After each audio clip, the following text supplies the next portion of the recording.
I once read that over 90% of people in a large survey claim to have uttered the same thing when they crashed their vehicle. This wasn't a multiple-choice question. Nope, it was fill in the blank.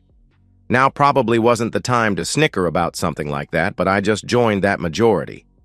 It occurred to me that this was the first time I'd ever been the cause of a collision. I'd been struck before, but this was different. My face was smashed into the airbag. I wasn't feeling any pain. Two good things.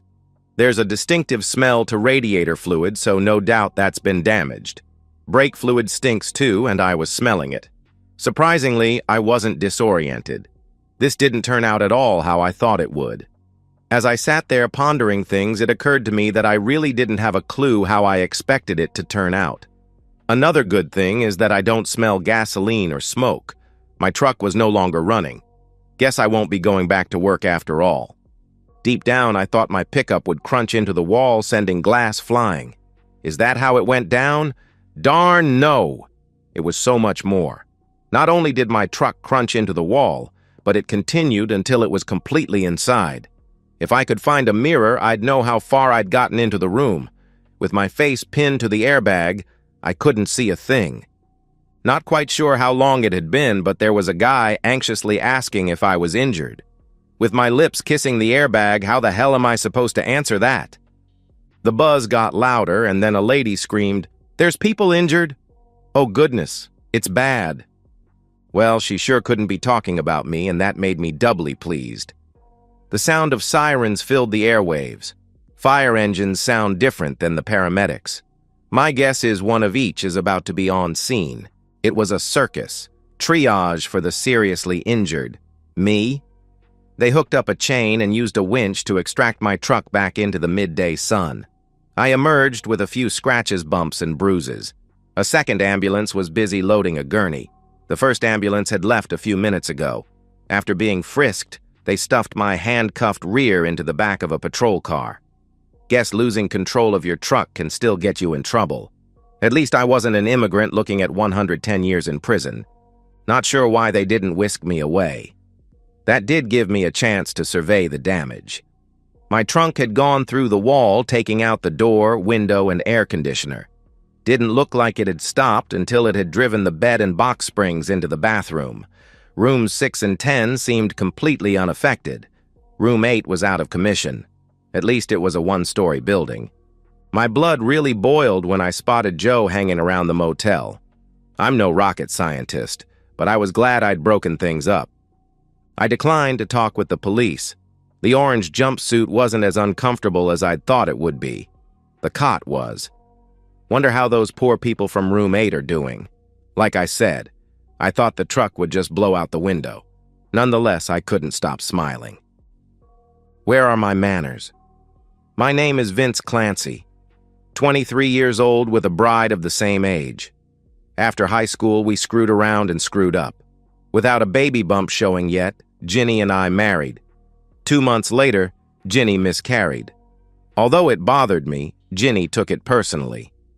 After 6 months of counseling, we decided to wait a few years before trying again. Her mood swings continue to this day. What the shotgun wedding also did, though, was derail our plans to go to college. Instead of pursuing a degree, I got a job learning how to be an electrician. Ginny started working as a temporary laborer, mostly as a receptionist. Many of her gigs are one day, but sometimes she stays for a week if someone goes on vacation. In high school, I played football and didn't embarrass myself. Ginny was one of 6 basketball cheerleaders. She attended all of my football games, and I did likewise for all of her basketball games. While her motive was probably to support me, mine was to keep the wolves away from her. The basketball players and their friends were always doing full-court presses trying to pry her away from me. In my heart, none ever succeeded. The star player of the basketball team was Joe Clark. He and I weren't friends or even friends of friends. We ran in different circles. That didn't stop him from the occasional double entendre suggestions to Ginny. She laughed it off. I tried to not let it bother me, which was tough as I'm the jealous type, big time. Whereas I made all-state honorable mention, Joe was just second-team all-conference. Those honors go to winning teams, and our basketball team sucked. Joe did get a books and meals scholarship to a nearby Division I school, so he left for the campus summer leagues after graduation. Surprisingly, once the season started, he was getting playing time. When not teamed with players who turned the ball over, he's a decent player. Joe would always bring back some of his buddies for homecoming and the like. One of Joe's buddies, Nolan Larson, was the star of his team and an obnoxious jerk. Since his team was in contention for a postseason playoff spot, Nolan was treated like a god. Nolan always hit on Ginny, sometimes even doing it right in front of me, knowing she was married. Ginny laughed it off. Every once in a while, I'd have to step in and make a scene. That just seemed to tick off Ginny. Apparently, Joe and Nolan were best buds, as Nolan was always with Joe on his return visits to our town. Rather than put up with their stuff, I usually found a way to make sure we were busy doing something else. Homecoming was just for a weekend, but summer vacations lasted a lot longer. That was a lot tougher, and several arguments ensued between Ginny and myself. Are you my husband or my chaperone? I'm a big girl and can take care of myself. Those guys are just big blowhards. Give it a rest. Easier said than done when you're the jealous type. Making things worse was the fact that Ginny had filled out nicely. She drew catcalls when we went line dancing. Proud? Yes. Jealous? Yes. Insane? Didn't think so, but now that's up for review. Mr. Clancy, my name is Scott Jensen. I'm your court-appointed attorney, from a very young man. Hell, I think he might only be a few years older than me. Clock says it's about 2 so good afternoon, Scott. You can call me Vince. How much do you remember about crashing your truck, Vince? Everything, I replied. Was this an intentional act on your part? He asked. Not really. I just wanted to scare them. Guess I didn't know a truck going that slow could do so much damage. The police report says you were doing about 30 when you struck the motel room. That's not considered slow, he replied. When my knuckles turned white and the rage washed over me, I may have gunned it, but I didn't intend to bust down the wall. That should count for something. Doubtful. Right now you're facing 2 counts of vehicular assault. That will likely change if Mr. Larson dies. They might toss in attempted murder, too. Ouch. That bad, huh? I asked. Yeah. You sent that air conditioner hurtling through the room. Caught Mr. Larson square in the lower back. Lots of internal injuries, but the upside is that it may have saved their lives. The impact from the air conditioner sent them tumbling over the bed moments before your truck pinned them against the wall with the mattress. How's the floozy? I asked. Your wife? The impact drove Mr. Larson's pelvic area into her, fracturing a few of her facial bones. She's lost most of her front teeth, and Mr. Larson has some lasting scars, if you get my drift. Oh, such a pity.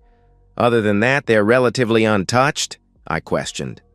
Oh no, far from it. They've both got lots of other broken bones. The mattress didn't protect them much when the truck pushed everything into the bathroom tub. Mr. Larson might be paralyzed. I'm trying to shed a tear, Scott, but it's not happening. I understand. How did you know they were in that room? He questioned. Because after they walked in and closed the door, the number on the door was 8. You're pretty new at this, aren't you, Scott? A bit flustered now. Let me rephrase that. How did you know to be there on that day at that time? I was bringing a bouquet of flowers to Ginny as a surprise anniversary gift. If she had time, I was going to ask her out to lunch. She was doing an indefinite gig for someone on maternity leave. As I rounded the corner, I saw her standing by the curb outside of her office building. While waiting for the light to turn green, a flashy sports car stopped and she got in. I just followed them. So what happened at the motel? Did you confront them? He questioned. Well, their car stopped at the check-in area and Ginny got out. I was still waiting on the main road for an opening in traffic to make a left-hand turn into the parking lot. The sports car pulled around the building and parked, so I followed. Ginny emerged from the office a few minutes later and went to room number 8. He met her about the time she got there. The rest, as they say, is history. So you don't know what they were doing? He asked. You really are new at this, aren't you, Scott? What? Do you think they were planning a surprise anniversary dinner for me? Sloppy seconds? Vince, I'm here to help you. I can't help you if I don't know all of the facts. How long did you sit in your truck before you attacked them? A couple minutes, I guess, and then rage clouded my judgment. I lost it. No sugarcoating it. Complete meltdown. Like I said, I just wanted to scare them. Ginny slowly emerged from her lengthy slumber. She scribbled on the notepad the nurse had given her. Where am I? What happened? Mrs. Clancy, you are at Mercy General. You were injured when a truck crashed into your room. You have sustained numerous broken bones and some internal injuries. The doctor has you sedated. If you still feel any pain, I can get her to up your meds. How do you feel? Ginny quickly jotted down her next set of questions. Like my face is covered with bandages and my mouth is stuck. Why is my head restrained? I can't move my legs or my other arm. Well, your arm and both of your legs are in casts. Matter of fact, you're in a full body cast. And yes, your face is heavily bandaged and your mouth is wired shut. When you are up to it, there's a detective that has a few questions for you. Can I call him? Scribbling, sure. It was about 3 hours later. Mrs. Clancy, I'm Detective Green. How's your memory doing? Wearing down the pencil. Not good, I guess. I don't remember being in an accident. The nurse said I was struck by a truck. What do you remember about Tuesday morning? Scribbling slowly, you mean this morning? Actually, today is Friday. You've been here 10 days. I think they had you in a medically induced coma, the detective answered, with the pencil shaking. Oh my God. I put on a somewhat nicer outfit and went to work. What did you do for lunch? Detective asked. With eyes darting back and forth for several seconds, I went to lunch with a friend. Does that friend have a name? Under the bus, he went, Nolan Larson. And where did you go to lunch? Detective asked. Pencils don't lie. People do. I don't remember. Does the Hump Day Motel ring a bell? Tears were soaking up the bandages. I got a room while Nolan parked. Is that when I got hit by the truck? You should be so lucky. No, you were in the room with Mr. Larson when the truck crashed into your room. More scratching. Somebody lost control of their truck? Not really. Seems like your little get-together wasn't the anniversary present your husband was expecting. With a shaking cast, my anniversary? Oh gosh.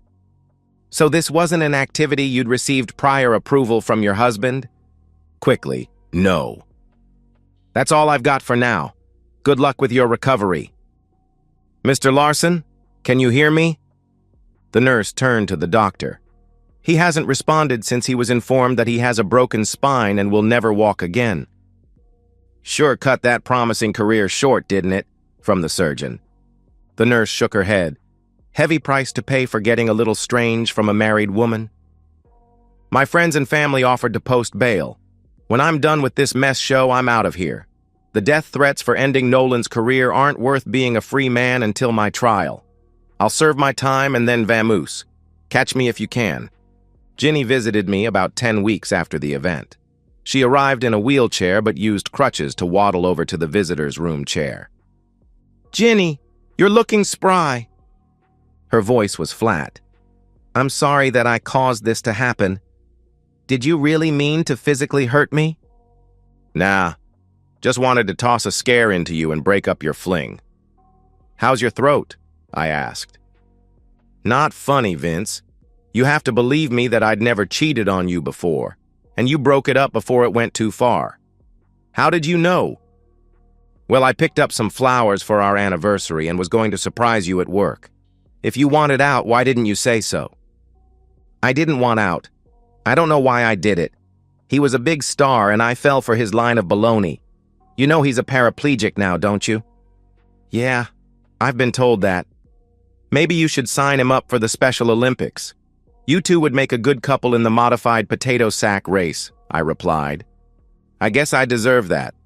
I just wanted to tell you I'm sorry about everything. I hope your trial goes well, she answered. Seems like you had a lot planned that afternoon. While sitting in the squad car, I saw Joe Clark poking his head around. How'd he know you were going to be there? Oh, goodness. "I'm so sorry, Vince," as the floodgates of tears opened. Truth be told, I wasn't jealous anymore. When my love for Ginny died, it no longer mattered to me what she did or who she did it with. It made me mad at myself for being so gullible. "Hey, if you can find where they towed my truck, the flowers I bought for you for our anniversary are probably still in the front seat somewhere. Heard you took a bite out of the big star. How was it?" Ginny didn't respond. She flipped me off, got up, and hobbled back to her wheelchair. "It's always nice to get visitors. It lifts your spirits." The weeks melted away as my trial approached. I declined all offers for bail. With the trial a few days away, I agreed to a plea deal. A year behind bars seemed better than the big numbers I was facing if they convinced the jury of the attempted murder charge. When the basketball team lost, I got hate mail. When they missed the playoffs, I got death threats. It's a freaking game, people. One of Scott's associates filed a petition for divorce for me. It was pending with everyone having signed off on everything. I'd be single before long. My attorney showed up unexpectedly. "Scott, long time no see. How's my future looking?" "Well, the DA is offering time spent and 2 years on parole," he answered. "Scott, tell him I want to leave the state as soon as I'm out. With the continued death threats, parole won't work. Show him these letters. See what you can work out with him." The next week, I was transferred to a processing center to finish the rest of my newly reduced sentence for the Class 5 felony that I'd pled guilty to. I'd be out in a few weeks and out of state the same day. With my assets depleted, a convicted felon, and no hope of a decent credit rating for years to come, things seemed bleak. Ginny visited again a few days before my scheduled release. She was walking relatively normal with just a hint of a limp. "What brings you around, Ginny?" "We're divorced now." "My last visit didn't go as well as hoped. I wanted to apologize again. You wouldn't be here if I hadn't been there." "Well, Ginny, I'm locked up because I couldn't control my anger. That much is on me. Period. I don't deny that I was out of control. I could have just driven off and filed for divorce or disappeared. I'm serving time because of what I did. Not going to blame anyone else." "Still, you were mad because of what I was doing." "Do you like my new teeth?" she asked. "As cute as ever. How's your boyfriend?" I replied. "No need to get nasty. I try to ignore any story or gossip about them. If I had a wish which I knew would be granted, I'd wish you would have arrived with your flowers 10 minutes earlier. We'd still be together and I wouldn't have made the worst mistake in my life." Touching Ginny, but whatever deity you're praying to must not be granting wishes. "Where are you working at?" I asked. "Got a full-time job as a receptionist for stone masonry. Same daily grind. No husband to go home to. All my fault." "What are your plans when you get released?" she asked. "Headed out of state. Still get hate mail weekly for ruining Nolan's career. Probably try to live under the radar for a few years." "Any room in your plans for a soiled dove?" she asked. "Well, answer this. Why did you throw us away?" "I wish I could give you an answer that made sense, but I don't think I can," she replied. "And that's why at this point I just want out and to get away, alone. But thanks for the offer. Thinking of the good times we had helped me make it through this ordeal." "Well, if you change your mind, you know where I work. You'll always be welcome in my arms." "Yeah, right. Until the next time." "Thanks, but no thanks," I replied. Ginny's tears weaved slowly down her face. The van ride to the downtown bus terminal was on a gloomy day. The streets were dry, but the sidewalks were still moist. It matched my soul completely. I used my bus fare to head to the city my parents lived in. They'd arranged for an old truck for me to have and a few $100 to help out. They lived on a tight budget, so it was very generous of them. My money ran out 3 days and 2 states later. There were plenty of odd jobs, but they didn't pay enough to eat and sleep. My clunker took me further down the road. Begging on street corners gave me enough money to buy a cheap phone. All I really wanted was to search for jobs on the internet. It worked. I found a construction fly-by-night outfit that needed an electrician. Cash paid daily. Although I made friends, I was no longer the outgoing person I'd been before. A cheap weekly motel room was my current abode. The lady in the end unit was turning tricks, which actually had some appeal to me. Let me clarify that. I wasn't interested in turning tricks, but maybe using her services, but money was too tight. She caught me staring one evening and opened her robe a little. "You ready for a go?" "Only if you take IOUs." Laughing. "Let me think about it." No exclamation mark. "Doubt you need an electrician, so I've got nothing to barter with." "Pity.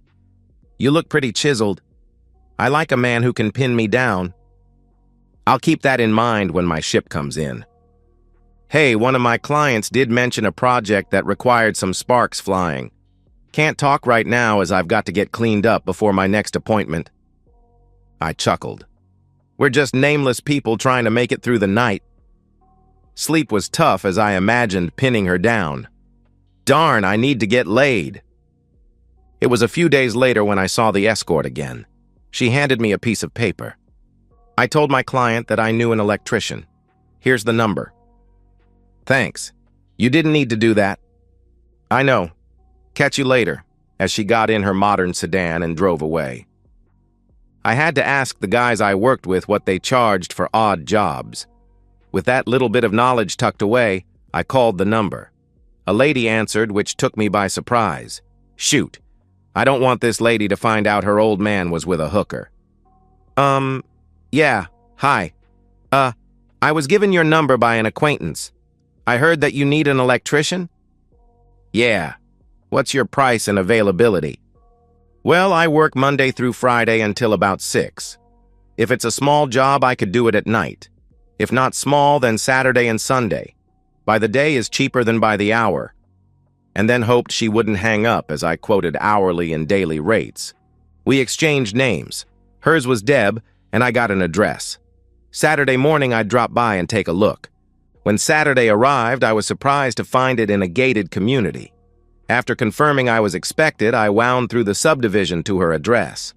Only one car in the garage, so the mister must be golfing or something. Deb was about my mother's age and not wearing any rings. Things weren't adding up. She needed the ground fault outlet in the master bath replaced and wanted to turn some light switches into the motion detecting type. There were pictures of young adults on her wall, but none of the pictures had a father-like figure. There was only one pillow on her bed. I was beginning to think there wasn't a mister. I gave Deb a figure and she paid me up front to go get the materials. After a quick trip to Lowe's, I was finished well before lunch. Deb brought me a soda and a tray of cookies while I was working. "So which of my friends told you I needed an electrician?" I froze. What am I supposed to say? "Oh, a hooker at the sleazy motel I'm living at learned I was an electrician." Don't know her name. She overheard me talking about being an electrician and we chatted for a few minutes. Strawberry blonde, around 5'5". "Oh, okay. I've got some friends that might want your services. Mind if I pass your name along?" "That would be awesome. I'm way short of money right now." "What other talents do you have?" was spoken with a twinkle in her eye. Now I was confused. She's friends with a hooker or actually a lesbian, and I swear she's flirting with me. My turn to blush. My response got a chuckle from Deb as I attempted to flirt back. "I'm young and not afraid to work up a sweat." "I'll let them know." Deb smiled. My imagination wanted more, but I stuffed her cash into my jeans and drove away. It wasn't 10 minutes later when I got a call from an unknown number. "This is Vince." "Hey, glad I caught you. Deb just gave me your number. I live 2 doors down from her. Can you stop by?" From a female. "Yeah, I'm just grabbing a bite to eat. What's your address?" After memorizing her address, I finished my sandwich and headed over. It took a little while to get past the security checkpoint, as I didn't know her name, just an address. Eventually, I was let in. There were 2 cars in the garage with both garage doors open.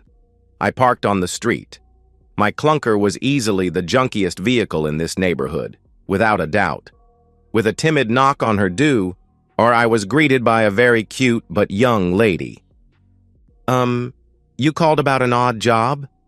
She rolled her eyes. "Mom! It's for you! She turned tail, a nice tail I might add, and left me standing there. When the lady arrived, I could tell the similarity. "You must be Vince. Is replacing ceiling fans something that you do? How about motion detecting light switches?" "Oh yeah, I need more outlets in the garage." Yes, yes, yes, and yes. Did I answer all?" With a wide smile, "Come this way then." After jotting down all that she wanted done, I posed the question, "Have you bought what you want installed? By the way, should I just call you Mom of Rolling Eyes daughter?" That made her chuckle. "Nancy, that's Jolene. She's waiting for her boyfriend and getting very annoyed. Sorry about that. No, I haven't bought a thing. We can go down to the Lowe's and shop if you'd like. Wait, what's it going to cost to install these things?" I jotted down my rough estimates and handed her the piece of paper. "Well, let's go. Do you want to drive?" "Sure." Well, that lasted until she saw my junker. "Oh, I'll drive. We can fit things in my trunk and back seat." "Well, if you insist. Haven't ridden in wheels as nice as yours in a long time, if ever." It took me until the sun went down to finish her projects.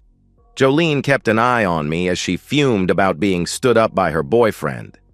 Between the two jobs, I'd made close to 1,000 after the tips added to my quotes. If you've never lived on the cash in your pocket, day in and day out, you can't begin to understand the fear of being robbed when you come into a little cash. I didn't sleep worth a crap suspecting that everyone could tell, just by looking at me, that I had $1,000 in my pockets. The first stop on Monday was going to be to open a checking account and get a debit card. With money in the bank, I ventured out on Monday night. As much as the thought of paying the escort for intimacy revved my engines, I just couldn't take the plunge. Instead, I went to the local watering hole and pulled up a stool at the bar. I wasn't looking, but there were some ladies there that were. "You gonna stare at your beer all night? Some of us ladies dress to impress, and you're not even looking our way," as I looked up to see a nice-looking lady. I made a production of looking her up and down. "Yeah, you do look mighty fine." She must have been expecting more out of me. After a bit of a pause, "That's it? Not going to ask me to dance? Not going to buy me a drink?" "Nah, you're on the prowl. I thought I'd let you take the lead." With a roll of her eyes, she turned away and went back to her friends. I suspect I was vilified as she explained what a jerk I'd been. "I just came in to have a drink and feel sorry for myself. Can't a guy do that without being hit on?" Well, it was about 30 minutes later when the only one not dancing strolled over and sat down next to me. "You ain't looking the guys over, so I'm guessing you got women problems." "Nope, not anymore." "So what's your kick?" "It's taking time for me to learn how to live again." "Want to talk about it?" "Not really. I'm enjoying my beer and the view." "What's your kick?" "Me and my friends like to come in to drink and dance. You guys all think you're gonna get lucky, but that's not why we're here. Don't get me wrong, there are plenty of gals who come in looking for some excitement. Married ones too, if you like a little risk in the equation. Who'd thunk in a little town like this that such activities went on at night? We don't consider ourselves a little town, so you must be one of them big city slickers." "Yeah, I guess so. Never got into the nightclub scene." "Why's that?" "You ain't half bad to look at." "Got married early. Money was tight, so nights out were to parties at friends' houses or to a movie. Didn't work out, I take it, because I don't see no ring halo." "Bingo." "Well, I came here to dance, and if you're not going to ask me, I'll catch up with you later. Ashley's my name." "I'm Vince. Nice chatting with you, Ashley." I'm getting really good at making women roll their eyes and shake their heads in disbelief. As I lay in bed that night, I realized it wasn't intimacy that I desired.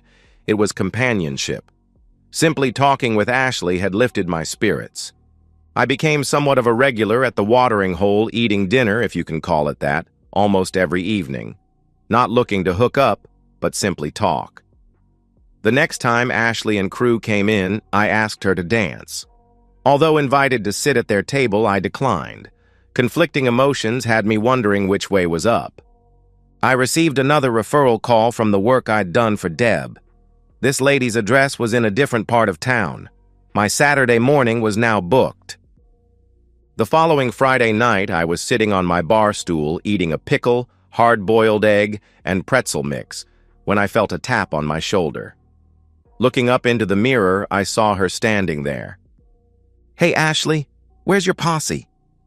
"Watering the horses. Grab your dinner and join me at a table," as she turned and walked away.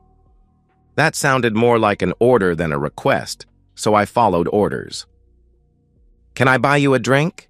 as I sat down. "No thanks. I know money is tight for you, so I'll buy my own." "And how do you know about my money situation?" I asked. "Well, let's see. How you dress, what you drive, what you eat. Should I go on?" Busted. I live a simple life now. Let's get to know each other. I'm college educated and have a job at the warehouse distribution center where I'm hardly getting to use my education. My choice was to move away or make do here until something or someone came along. I'm not married, never been, no steady boyfriend. Your turn. I knocked up my high school sweetheart and never got to go to college. We married quickly and then she miscarried. Caught her going into a motel and drove my truck into same motel room. Spent some time in prison as the guy is now a paraplegic. Got divorced while serving time. For real? I fiddled on my phone searching for the story on the internet and then handed the phone over for her to read. It took a minute before she handed the phone back. "So, still want to get to know each other?" I asked as she studied my face. "Must have been a shock to your system." "You think?" Believe it or not, I never intended to hurt them. In the eyes of the law, that meant nothing. My heart became ice cold sitting in that prison cell. Been out for about a month now. Looks can be deceiving. Anything else I should know about you? I do electrical work for a guy that pays me cash. Recently, I started doing electrical odd jobs on the weekend for some extra cash. Never been in trouble with the law? I mean, other than putting tire tracks on the X? Nope. Not even a traffic ticket. I snapped that day and paid a heavy price. How much are you planning on spending here tonight? About 20, why? Let's go to the thrift store and buy you some decent clothes. The devil and angel on my shoulders were fighting fiercely. Woman, trouble. Woman, trouble. I accepted her offer. She drove. Why are you doing this? Because you won't do it for yourself. You're much too young, your life's just begun, and it's time to move on. And what's in it for you? If I still think you're a nice guy, I might ask you to take me out. Well, I spent $30 that night, but got several shirts and a couple of pairs of pants. Ashley drove me back to my car. As I got out, "Thank you, Ashley. Can I take you out sometime?" Thought you'd never ask. Wear one of your new outfits and meet me at the movie theater in the mall tomorrow night at 6. It was a toss and turn kind of night. As it was becoming my norm, I did an odd job Saturday morning. I had almost $1,600 in the bank, but kept $50 out to pay for this evening. I was ready to go at 4 p.m., but realized I looked dorky wearing the only pair of shoes I owned. They didn't go well with my upgrade in jeans. So, back to the thrift store I went and found a decent pair for under $10. What I thought was a date turned out to be a double date. Ashley met me with her friend and date. When you're a convicted felon, I guess you shouldn't be surprised when people want to protect themselves. Still, the movie and drinks afterwards were nice. I found myself excluded from most of the conversations as they had their college memories, and I couldn't relate or add to the discussion. Ashley never picked up on my uneasiness. Although I enjoyed the peck on the lips, I relished the hug. That's what I'd been missing the most. I handed Ashley a slip of paper with a short note and my phone number on it. "You have my number. I don't have yours. Call me if I haven't scared you away." She whispered, "I will," as she tucked the paper into her cleavage. I was pretty pleased with how things were going, but it didn't last. On Tuesday night, I was filling my truck with gas when I saw Ashley arm in arm with a guy heading into the restaurant nearby. We had only been together platonically, and I couldn't handle it, emotionally. Everything came rushing back. The rage, the heartache, and the helpless hurt feelings. Just when I had convinced myself that Ginny couldn't hurt me anymore, her memory stabbed me again.